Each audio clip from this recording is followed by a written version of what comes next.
Olá,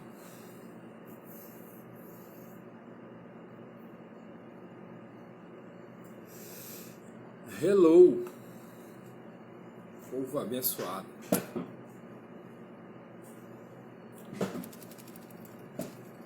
Opa, só um tremelique.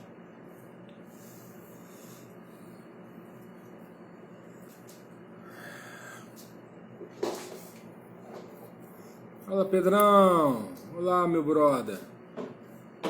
Como é que tá, irmão? Tamo junto.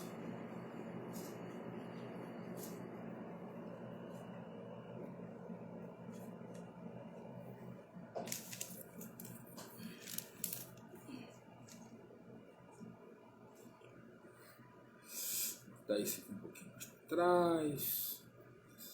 Melhor. Meu glória. Bênção de Deus. E aí, Pedrão, que bênção, hein? Deus é tremendo, hein?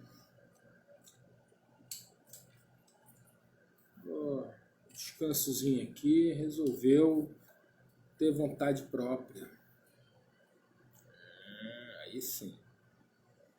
Agora sim.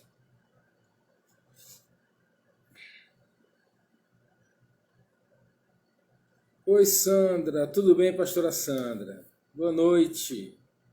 Que bom revê-la. Oh, glória. Estamos iniciando aqui o nosso estudo dos sermões de Jesus, né? Então, nós escolhemos 5 sermões de Jesus no livro de Mateus, né? Então, nós escolhemos 5 deles. São os maiores e os mais importantes, né? O Sermão do Monte, que é Mateus 5, 6 e 7, né? Que é um sermão doutrinário, resume toda a teologia, toda a visão de Jesus, né? O ensino dele poderoso está ali em Mateus 5, 6 e 7. O sermão, né, evangelístico de envio dos 12, né, pela Galileia, né, que está em Mateus 10. O sermão das parábolas, né, que está em Mateus 13. O sermão de Jesus da vida na igreja, que está em Mateus 18. Né, outro sermão tremendo também, né, tremendo, né, porque fala dos discípulos, da vida dos discípulos enquanto igreja. Né, é um sermão muito bacana. E Mateus 24 e 25, que é um sermão escatológico, onde Jesus fala das coisas que viriam ainda no século I e aponta para o fim, né, para muitos séculos depois, mas os discípulos não sabiam disso, né? Então é um sermão muito interessante, muito legal, porque fala de muitas coisas, fala do que aconteceria ainda no primeiro século, né? E ele mistura as duas coisas, né? Do que era logo em seguida e do que era mais adiante, e isso torna o sermão muito rico, né? Muito rico. Além disso, ele trabalha também, né, com algumas parábolas, né, como continuação do sermão, né, que é em Mateus 25, que é a parábola das 10 virgens, e a parábola dos talentos. E fala também dos julgamentos das nações, né, onde ele fala do rei, né,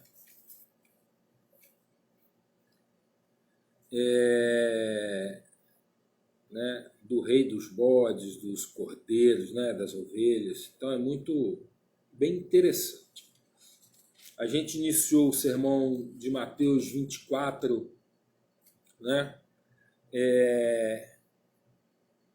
olhando para o ensino, né, de que ele sentado no Monte das Oliveiras, olhando para a destruição de Jerusalém, que se daria no ano 70 depois de Cristo, né? Então ele olha para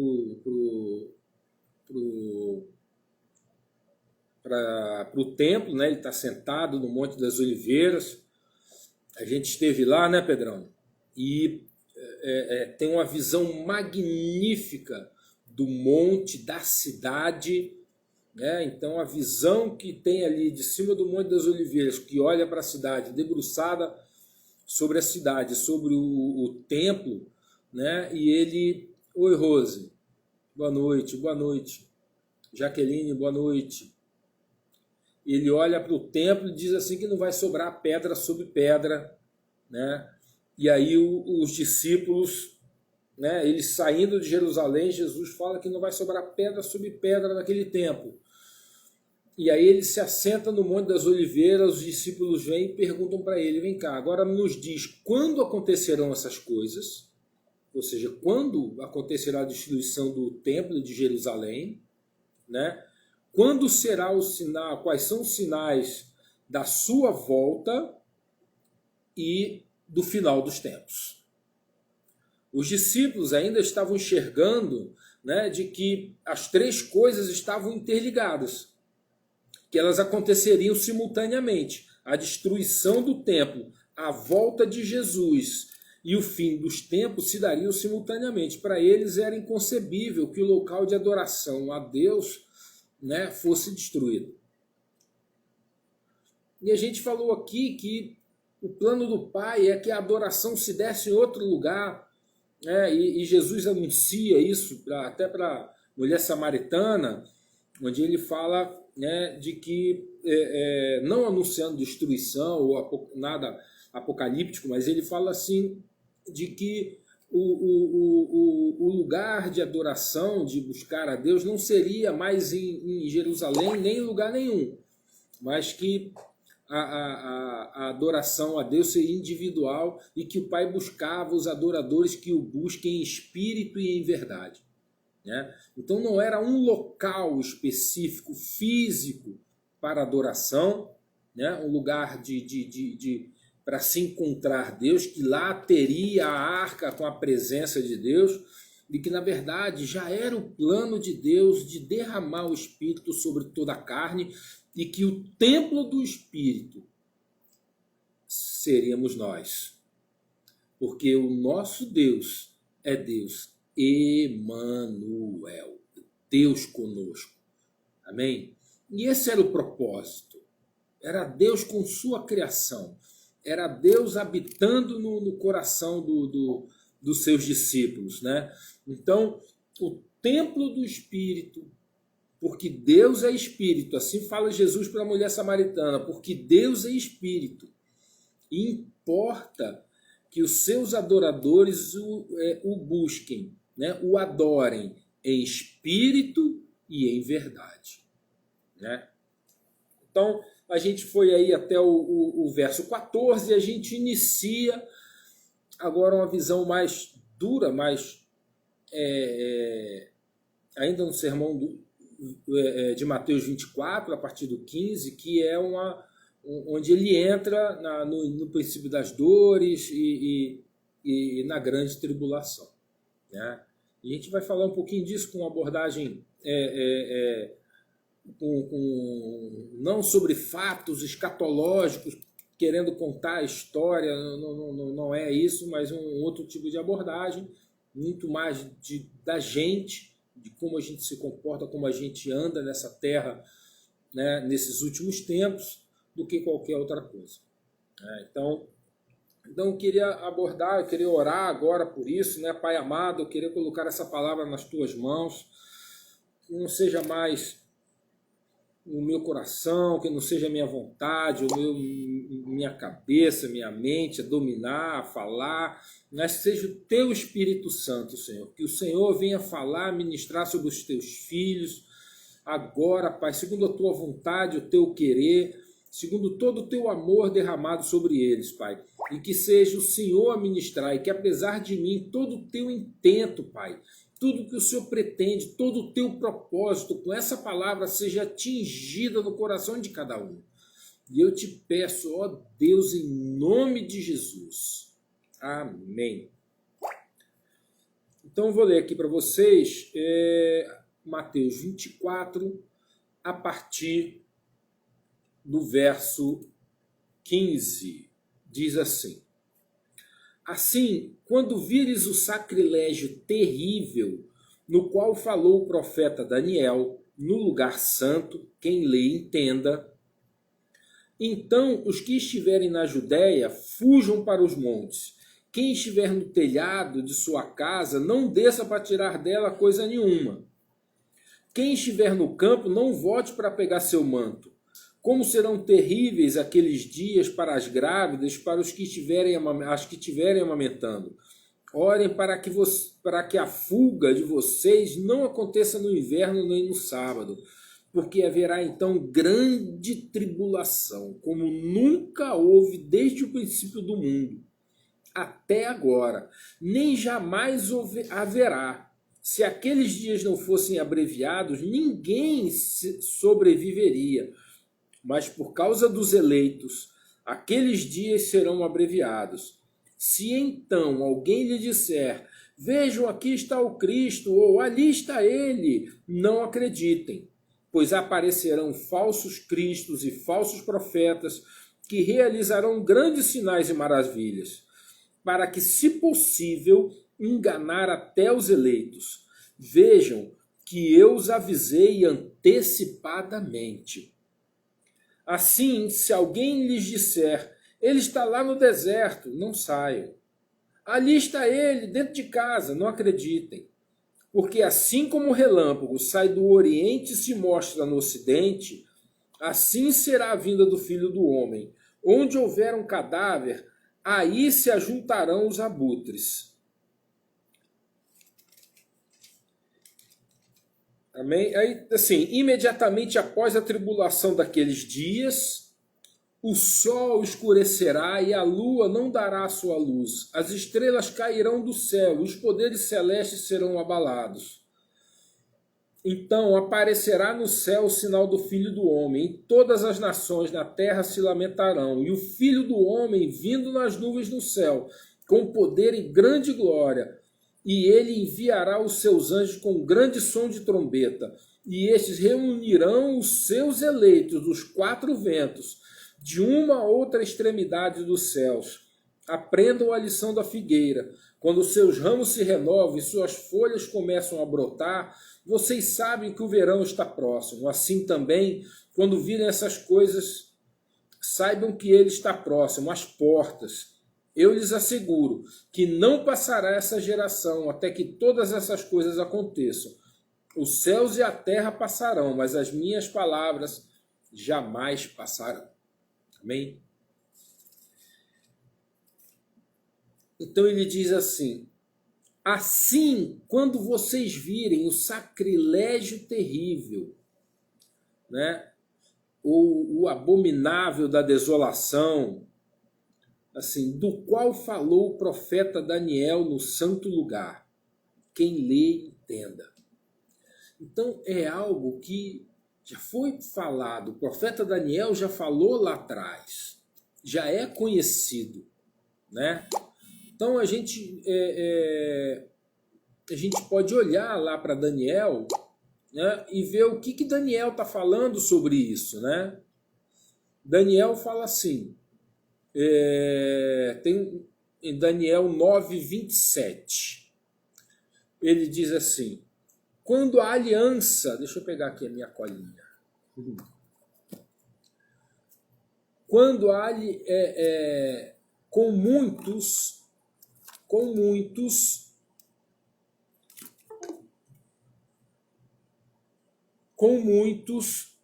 ele fará uma aliança que durará uma semana. No meio da semana ele dará fim ao sacrifício e à oferta. E numa ala do templo será colocado o sacrilégio terrível, que ele fala aqui, ok? até que chegue sobre ele o fim que lhe está reservado. Então ele está falando, né, do anticristo. Ele está falando do anticristo. Essa uma semana aqui, né, quando fala de uma semana na Bíblia, principalmente no Antigo Testamento, e falando de profecias escatológicas para o futuro, é uma semana de anos. Então, uma semana são 7 anos. Então ele está dizendo, com o mundo se fará uma aliança por uma semana, 7 anos. No meio da semana ele fará fim ao sacrifício e à oferta, 3 anos e meio. Ok? Né? Beleza. Ok. Então vamos voltar aqui para Mateus 24. Ele está falando lá, a gente tem outros textos que a gente pode ver, até de Daniel também. Né? A gente viu de Daniel 13, tem Daniel 11 também. 11:31, se eu não me engano, diz assim: suas forças armadas se levantarão para profanar a fortaleza e o templo. Acabarão com o sacrifício diário e colocarão no templo o sacrilégio terrível. Ele está falando, né, de uma tomada de Jerusalém e a profanação do templo. Ok? Aqui em 12:11, Daniel também, né, diz assim: depois de abolido o sacrifício diário e colocado o sacrilégio terrível, haverá 1290 dias. Calcula aí, vai dar 3 anos e meio. Ok? Então, essa questão do sacrilégio terrível, o abominável da desolação, é o anticristo. A interpretação clássica, né, escatológica, fala da reconstrução do templo, né, e que vai haver a reconstrução do templo, e quando chegar o momento, o anticristo vai se apoderar ou enviar ou financiar essa reconstrução, né? Mas exigirá adoração e sacrifícios a ele no templo. Essa é uma das interpretações escatológicas de como se daria isso. Né? Ok? Mas não é disso que a gente quer abordar. Mas vamos contextualizar nessa introdução. A gente expõe isso para você ficar ciente disso. Olá, pastorzão. Oi, Zete. Tamo junto. Clarissa. Então, assim, a interpretação clássica fala assim, dessa adoração, né, exigida pelo anticristo no templo reconstruído. Então a gente fala, né, se quando começar as obras de reconstrução do templo, então tem site, tem financiamento, tem um monte de... Se você procurar, você vai encontrar muita coisa sobre essa reconstrução. Então é algo que está no ar, está dentro do cenário aí, tá? Está dentro do cenário. Depois eu posso até te passar um site que fala sobre isso, né? Sobre os objetos que já tem, né? Os objetos de decoração, tarará, tem tudo lá. Se fala que ele já tem até a arca, tem, né? Que está desaparecida e tal, mas que está lá, etc, etc. Não é evidência sobre isso, mas é um boato, né? Enfim, e que exigiria isso, o abominável da desolação, né? Ora, essa profanação do templo alguns estudiosos dizem que essa palavra se cumpriu, já é cumprida, né, em 167 a.C., né, por um rei grego, Seleucida, né, que é Antíoco IV Epifânio, né, e que esse cara invadiu Jerusalém, tomou Israel, invadiu e exigiu adoração, exigiu sacrifício de animais impuros. Ele fez assim a aberração, e que isso foi a profanação. Então, assim, é como se essa palavra já tivesse sido cumprida, ok? No tempo dos romanos, né, ainda houve uma situação de que Herodes, se eu não me engano, Herodes queria colocar os estandartes de militares romanos dentro do templo. Houve uma revolta e ele foi dissuadido, acabou não acontecendo, né? Outra profanação também que se fala é de Calígula, que queria colocar uma estátua dele, uma estátua gigante, né? E dentro do templo, porque o templo não tinha estátua de ninguém, né? Nosso Deus não tem uma estátua do Deus vivo, nunca teve, e eles não entendiam isso, né? Quem tomava Jerusalém no templo falava: mas como não tem estátua num templo, né? Como é que não tem o Deus dele, não tem cara, não tem rosto? Esse tipo de coisa que a gente já ouviu várias vezes, né? Então, Calígula queria que tivesse ali a estátua dele. Foi dissuadido, né? Diz que ele foi dissuadido por Agripa, se eu não me engano, né, ia fazer e tal, mas antes até dele se decidir não fazer, ele morreu. Então, não implementaram. Ele, apesar do decreto dele, não foi à frente e passou. Como Jesus fala aqui, né, sobre isso quer dizer, né, de que isso ainda haveria de... Aqui, está pausado, né? Não, vamos dizer assim, não foi a profanação do qual Deus estava falando. Não era exatamente aquilo, né? Era algo pior. Não era um homem querendo adorar, não era um homem querendo algo para ele, não era uma vaidade humana, era além disso, né? Então, o que a gente vê que Jesus está falando aqui, né? Quando vocês virem o sacrilégio terrível do qual falou o profeta Daniel, né? Então o profeta fala que o sacrilégio terrível estaria no templo, e a gente fez uma associação aqui de que o templo do Espírito somos nós, é a habitação do Espírito, é o lugar onde está o Espírito, não tem lugar para mais ninguém, né? Não tem lugar para mais ninguém. Ali, né, é o lugar do Senhor. Mas Paulo ainda falando aqui né, falando do anticristo, olha só como o que Paulo fala do anticristo.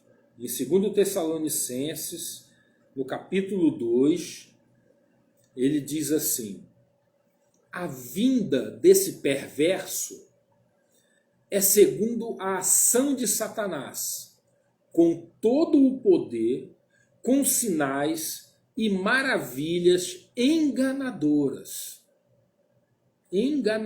mentirosas. Ele fará uso de todas as formas de engano, injustiça para os que estão perecendo, porquanto rejeitaram o amor à verdade, que os poderia salvar.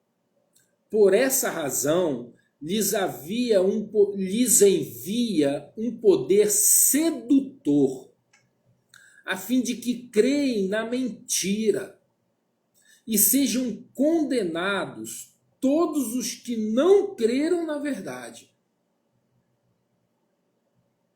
mas tiveram o prazer na injustiça.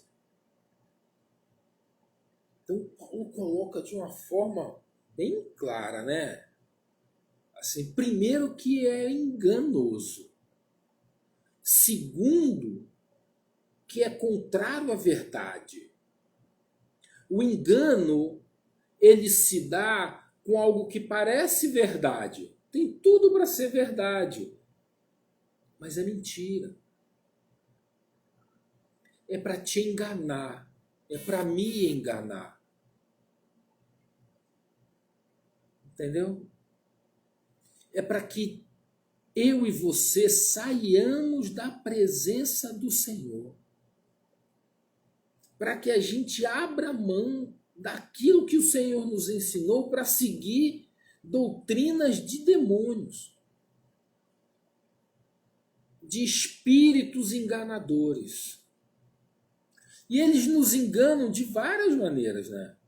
Usam a nossa carne, nos enganam nas nossas paixões, nos enganam nas nossas vontades, nos enganam de todo jeito para que a gente saia do caminho.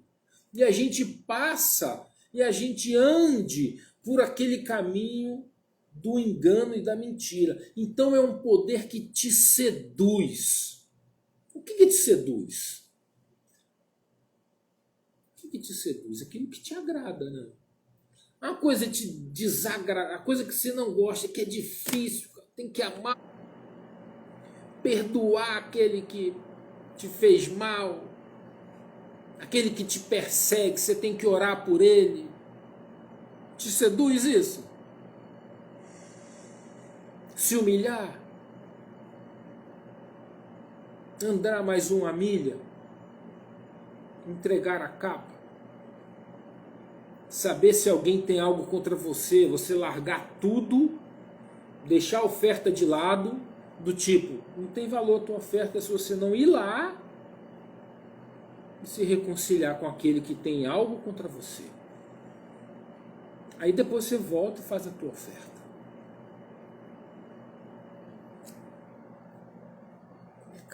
Isso te seduz? Complicado, né? Não é uma sedução. Não é, irmão, porque é contrário ao nosso prazer. Nosso prazer é quando o cara fez algo contra a gente esperar. Dá a curva do rio, não tem a curva do rio? Quando dá a curva do rio, aí a gente vai lá e se vinga. Qual o ditado que tem no mundo satânico? A vingança é um prato que se come frio. Não tem esse ditado? Né? Pois é, isso seduz. Isso seduz, porque fala a nossa carne, fala a nossa vontade, fala o nosso emocional, fala da nossa raiva.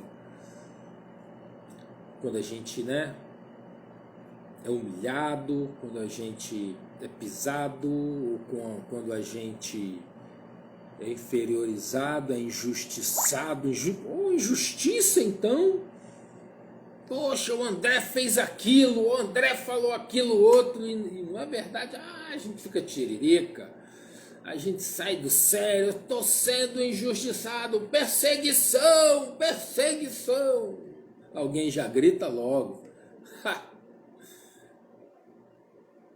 Nada disso, irmão. O poder da sedução vem naquilo que nos derruba, naquilo que vem na nossa carne, sabe?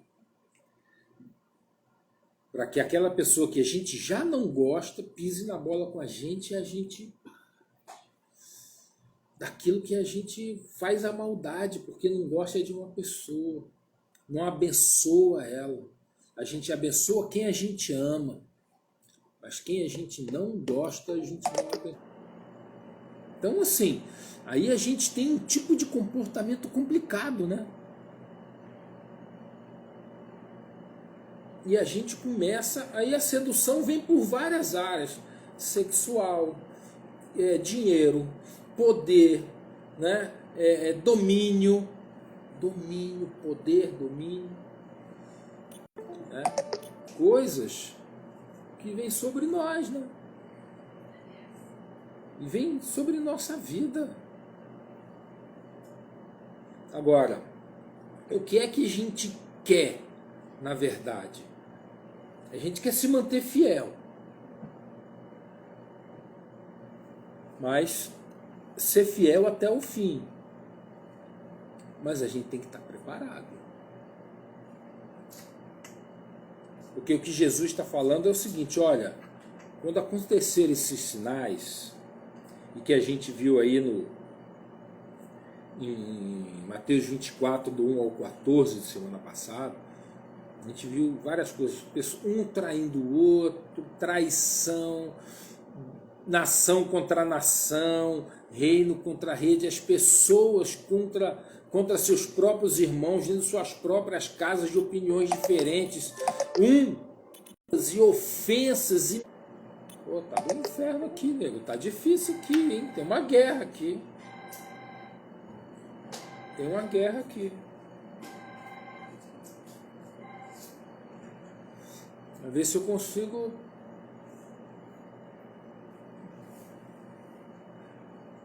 Vamos ver. Então, irmão. Então o nosso coração tem que ter esse evangelho. Porque se não tiver esse Jesus no templo do Espírito Santo, tem que ter o Espírito Santo.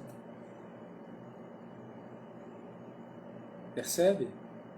Tem que ter o Espírito Santo. E isso é com a prática do Evangelho de Jesus. De tudo que a gente aprendeu com Ele. De tudo que Ele nos ensinou e do jeito que Ele era.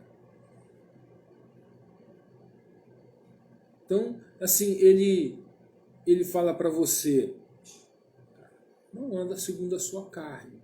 Porque se você quiser andar segundo a sua carne, você vai ser seduzido por ela. Vai ser enganado. O engano está aí, está agora. A mentira está em todo canto. Hoje a coisa mais difícil nesse mundo, nessa geração, é saber o que é a verdade. Para quem tem Cristo, sabe quem é a verdade. Sabe que até é uma pessoa. Mas quem não sabe, está perdido. Está perdido. Escolhe uma, daquela que agrada o seu coração, e segue. Aquelas ali. E uma boa parte é mentira, uma boa parte é verdade, meio mal contada, ou contada segundo o que agrada-lhe o coração, em tudo. Em pensamento em moral, em pensamento tecnológico, em pensamento de ciência, em pensamento de opinião sobre a vida, né? Em todo tipo de pensamento humano. O mundo está dividido. E quem não tem Jesus ou não se atenta para a verdade, está crendo em mentira. Está mentindo junto. Está divulgando mentira. E está enganando os outros. Amigo, quando você compartilha uma mentira, você está mentindo também. Presta atenção nisso. Simples assim. Simples assim. Então, a verdade é Jesus o Cristo. E daqui até a volta dele, se a gente não subir antes disso, até a volta dele, a gente tem que escolher o que a gente tem no coração. A gente é templo do quê? Porque se o templo da adoração não foi reconstruído, até lá, o templo da adoração é o templo do Espírito Santo. porque adora o Pai em espírito e em verdade. Palavras de Jesus, não é do André, nem é de apóstolo, não é de pastor, não é de teólogo, é palavra de Jesus para a samaritana.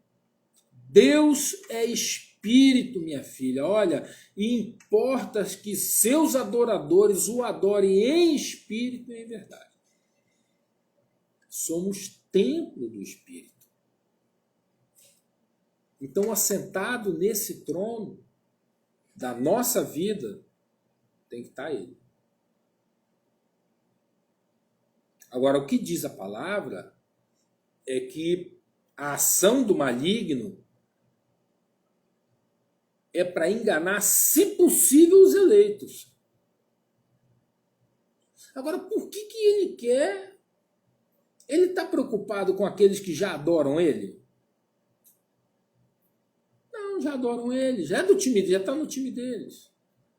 O que a preocupação dele é que esses do time dele, ao ouvirem a palavra que liberta, larguem ele e passem a adorar ao Deus verdadeiro.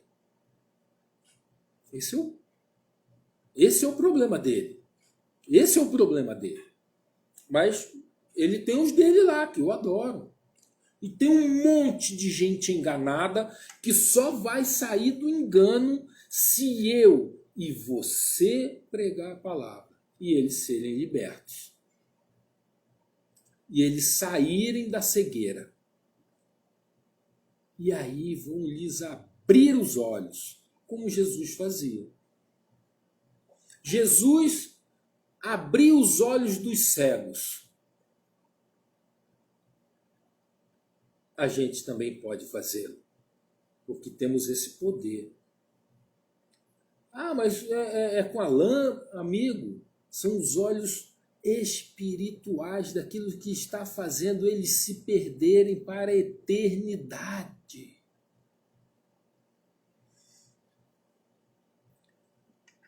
Ou você toma o caminho com Cristo, e os seus que estão ao derredor de você também escolham, ou vão ser enganados, irmão.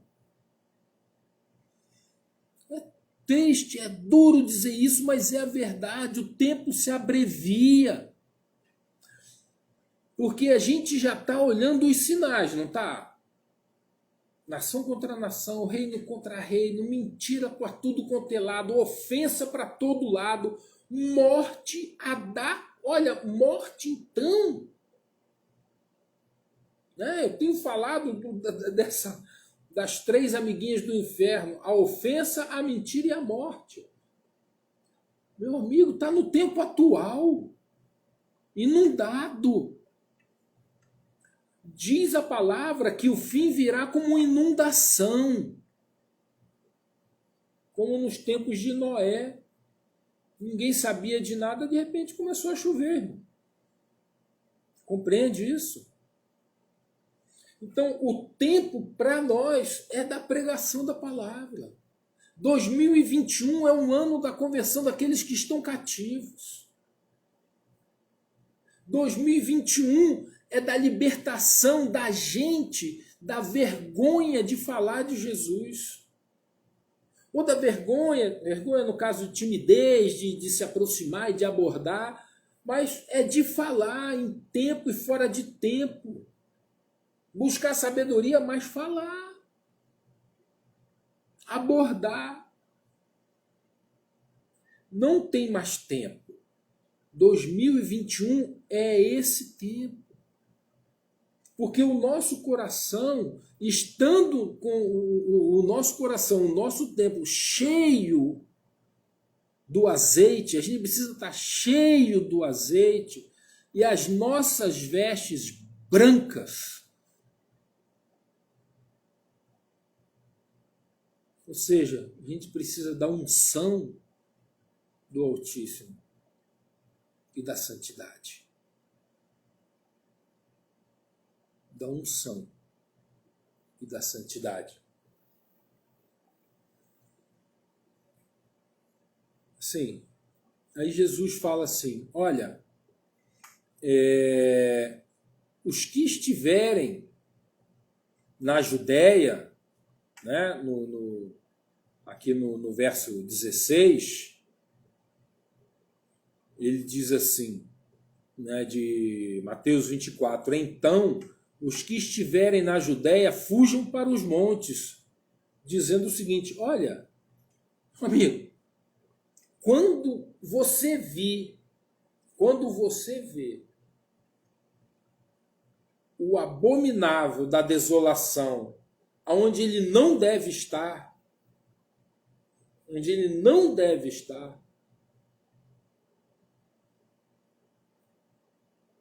é porque chegou a hora.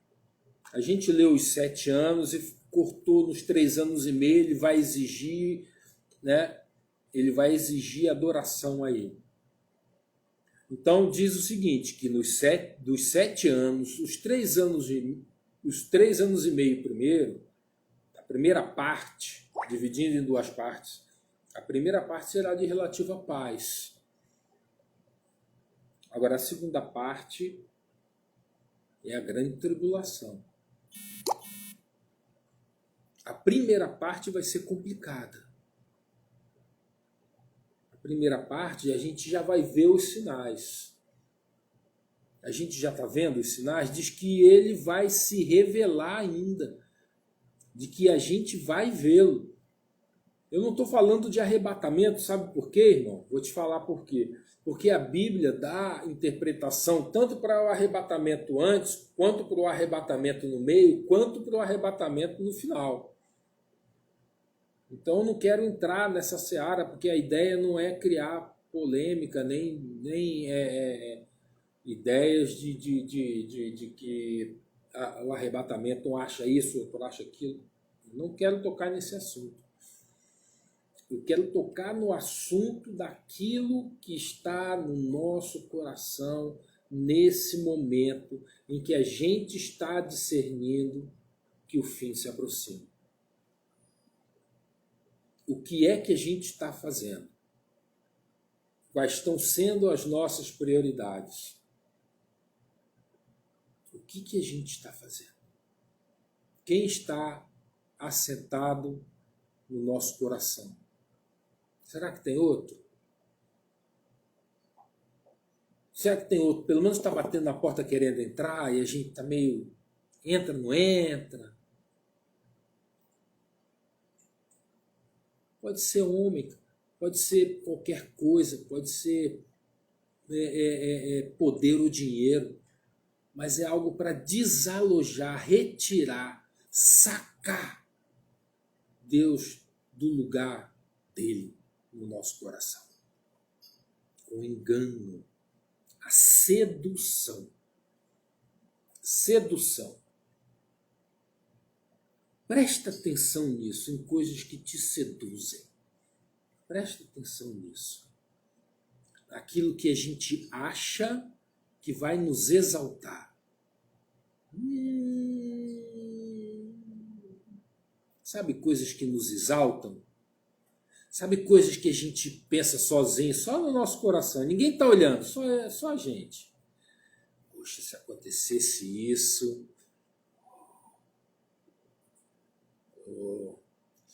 Aí você pensa em você, as pessoas olhando você, né, arrebentando, e com a cara humilde. Não, gente, foi Deus que me deu. Né? Mas a gente está pensando no... Mas, né? Ai, amado, sai dessa, irmão. Sai dessa. Não é isso, cara. Sabe por quê? Na tribulação, a gente vai ser perseguido. Ó, a glória! A gente vai ser traído, caçado. Agora só vai ser traído, só vai ser perseguido, só vai ser caçado se antes disso acontecer, você e eu trilharmos o caminho de sacar as almas que estão indo para o inferno. Aí eles vão, aquele ali é perigoso, aquele ali é servo, aquele ali tem que ser perseguido, aquele ali precisa ser caçado. Não é por causa não, eu escolhi, votei no vereador Zezinho e estou sendo perseguido. Não, irmão, isso não. Não, cara. É porque através da tua boca, através da palavra que sai da tua boca, as vidas estão se convertendo. Estão sendo libertas do inferno. Aí sim. Enquanto você estiver envolvido nas coisas mundanas, pô, tá beleza, show de bola. Perseguição, zero. Mas. E a perseguição é dita, né? É dita que não haveria nada igual. Como nunca houve. Cara, vamos continuar lendo aqui, ó. Quem estiver no telhado, 17, né? Mateus 24, 17, para a gente chegar nesse ponto do texto. Né? Quem estiver no telhado de sua casa, não desça para tirar coisa alguma. Quem estiver no campo, não volte para pegar seu manto. Como serão terríveis aqueles dias para as grávidas, para as que estiverem amamentando. Orem para que a fuga não aconteça no inverno ou no sábado, porque haverá tão grande tribulação como nunca houve desde o princípio do mundo até agora. Nem jamais haverá. O que ele está dizendo, cara? Primeiro, um sentido de urgência. Chegou o momento, a gente tem que estar preparado. Sabe o que é preparado? É com a botija cheia de azeite, com azeite reserva. É a veste nupcial, limpa. Para chegar na festa, o Senhor olhar assim e falar assim, aí sim, hein? Entra no gozo do teu Senhor. Então, o sentido de urgência é estar pronto, preparado. Esteja acontecendo o que for que tiver a acontecer, a gente está pronto. O Senhor mandou a gente fazer isso, vamos cumprir. O que ele fala? A gente vai estudar esse texto. Ele diz assim, até para ilustrar, né? Se encontrar, o Senhor saiu e deixou alguém cuidando da casa dele. Mas ele não diz quando volta.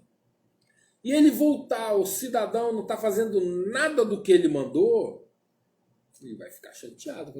Qual é do cara?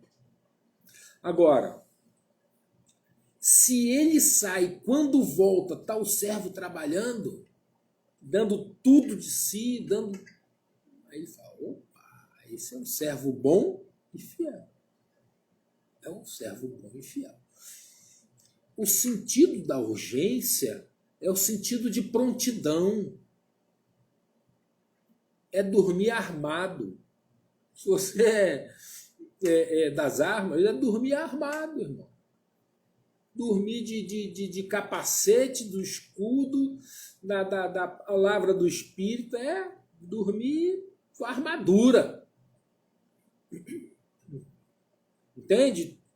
E fazer a obra para a qual nós fomos mandados fazer. Amém? E não porque haverá grande tribulação como nunca houve desde o princípio. A gente já viu grandes tribulações na história. Grandes, cara. Grandes. A própria destruição de Jerusalém nos anos 70 foi terrível. Quando os romanos entraram, foi terrível, cara. As estradas ficaram cheias de cruzes com gente pendurada, cara. Mataram muitos judeus. E o Holocausto? Os campos de concentração? Uma grande massacre, cara. Quantos massacres a gente não ouviu na África? de guerras tribais, de perseguições de família. A gente ouviu atrocidades.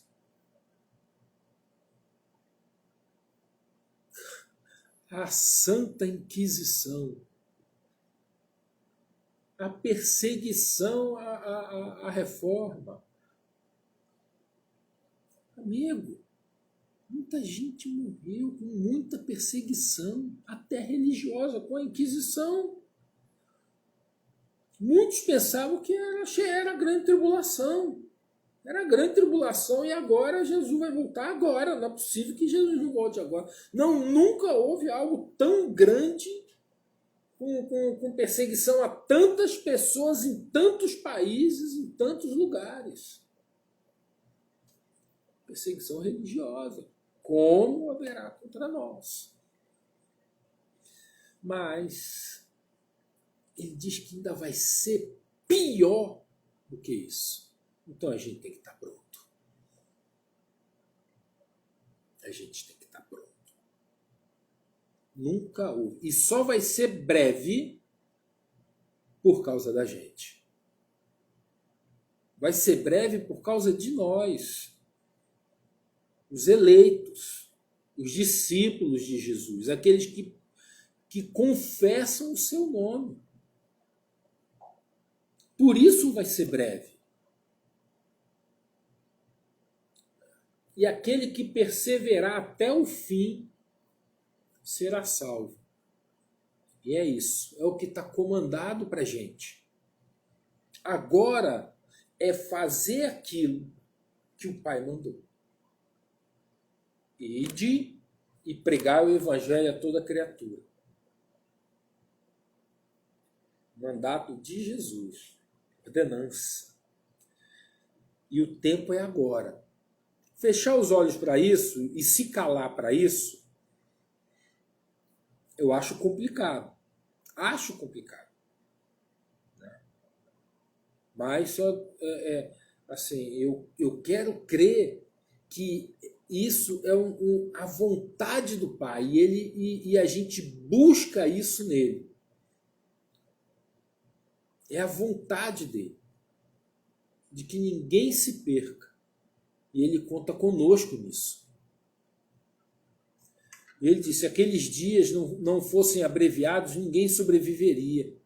Mas por causa dos eleitos, aqueles dias serão abreviados. Se então, verso 23, alguém lhes disser, vejam, aqui está o Cristo, ou ali está ele, não acreditam. Porque quando começar, obrigação, porque o anticristo obrigará as pessoas a servi-lo. E de repente o nego vai abrir os olhos, meu Deus, que é isso? Eu vou buscar Cristo agora, eu quero Cristo, cadê ele? Cadê ele? As pessoas vão querer. Mas, tá lá, mas não tá lá, não tá mais lá, não tá lá. Ou tá acolá, não tá acolá. Ele está na palavra que foi semeada. Por isso que Paulo diz lá que foi enviado o engano para aquele que rejeitou a justiça, rejeitou a verdade e preferiu a injustiça e a mentira, porque era mais satisfatório.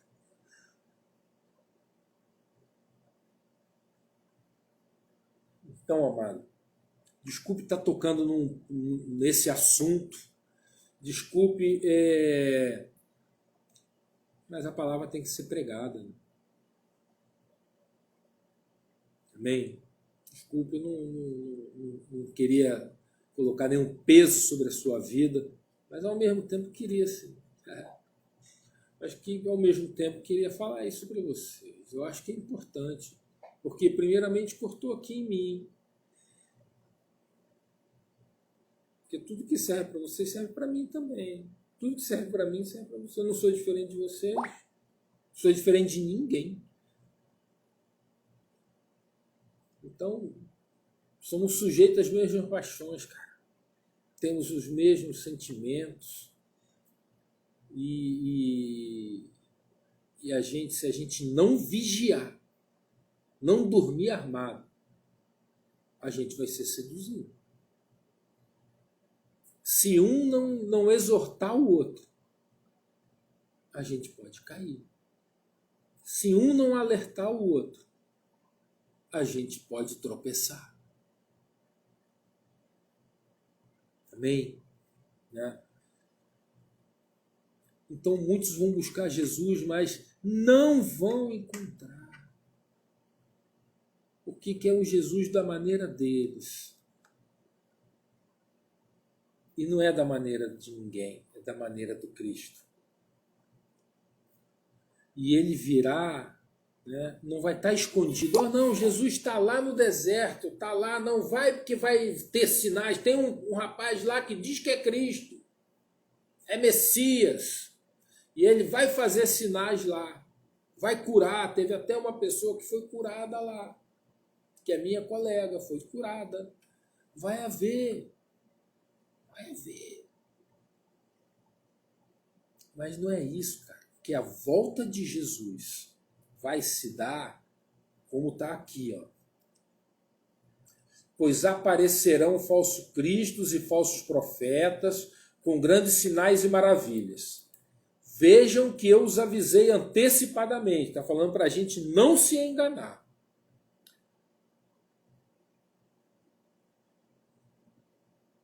Então, porque assim como o relâmpago sai do Oriente e se mostra no Ocidente, assim será a vinda do Filho do Homem. Ou seja, quando ele voltar, meu irmão, todos saberão, todos verão.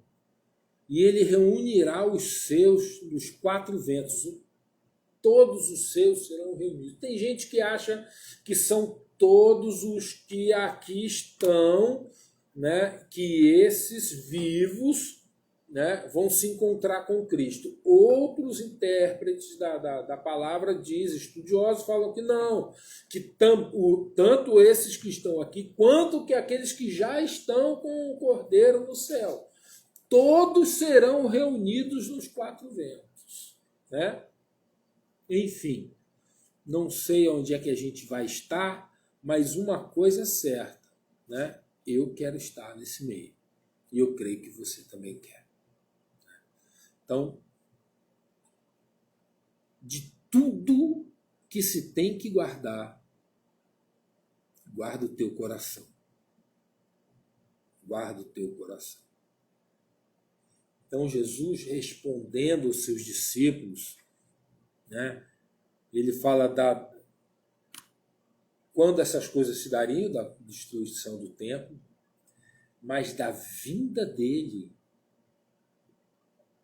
isso está lá na frente. E ele fala que haveria muitas coisas e que seria gloriosa.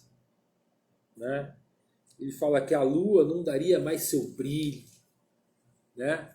O sol se escurecerá, ou seja, o céu será abalado com a volta dele. Haverá sinais cósmicos, será tremendo a volta dele. Tremendo. E que o nosso coração esteja ali nele, sendo o templo do Espírito Santo, cheio de azeite na botija e com as nossas vestes brancas, puras, purificadas no sangue do Cordeiro. Simples, né? Astutos como as serpentes e inofensivo como as pombas. Incapaz de ofender. Aquele que não aceita uma boa briga, que não entra em guerra, que não ofende. Não ofende.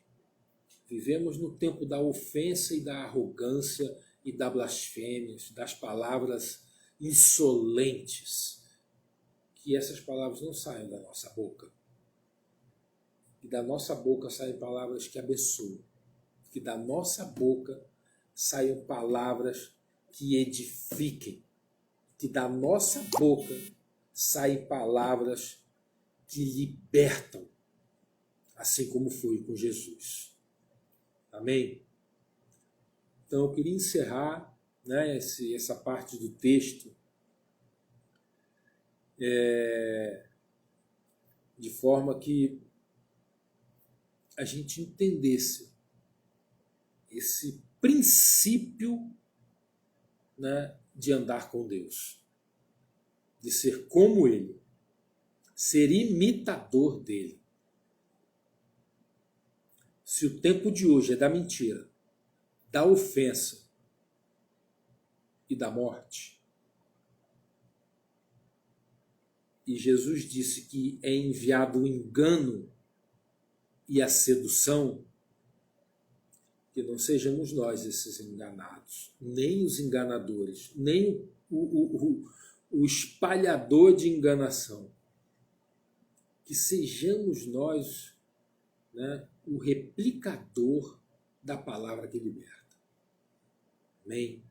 Que Deus abençoe, né, e faça resplandecer a luz do seu rosto sobre ti, e tenha misericórdia de ti, e que sobre ti levante o seu rosto e te dê a paz. Jesus te abençoe, querido. Um forte abraço. Que Deus te abençoe, né? Vai com Deus na tua jornada, porque Deus é contigo.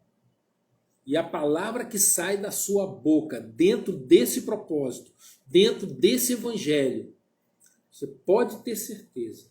Esse evangelho é o evangelho de Jesus. E a palavra que sai da tua boca, nesse evangelho, ela liberta, ela sara, ela cura, amém? E abençoa. Jesus te abençoe. Um grande abraço. Sueli, Cláudia, Paulo, fala Maurício. Grande bênção, bom ver vocês aqui. Mestre Lã, oh, aí sim. Paulinha, oi Paulinha. Zete, Pastorzão. Clarissa, Rosemary, minha amiga. Jaqueline, Pedrão, meu irmão. Fala, Pedrão. Jaque. Oi, Jaque. Vamos ver vocês. Pastora Sandra, Deus abençoe vocês. Tenham uma noite abençoada. Uma semana abençoada. Amém? Eu queria orar por vocês. Se tiver alguém que está assistindo essa live ou depois dela está ouvindo a gravação, eu quero fazer uma oração por você. Se você não fez uma oração ainda de aceitar o Senhor Jesus como único Senhor e Salvador, eu queria que você me acompanhasse nessa oração, né? Levanta a sua mão assim, ó, e você repita comigo. Eu aceito o Senhor Jesus como único Senhor e Salvador da minha vida. Faço dele hoje o meu mestre, para segui-lo, imitá-lo, andar como ele andou e ser dele, unicamente dele. Eu entrego a minha vida a ele, para viver segundo a sua vontade, em nome de Jesus.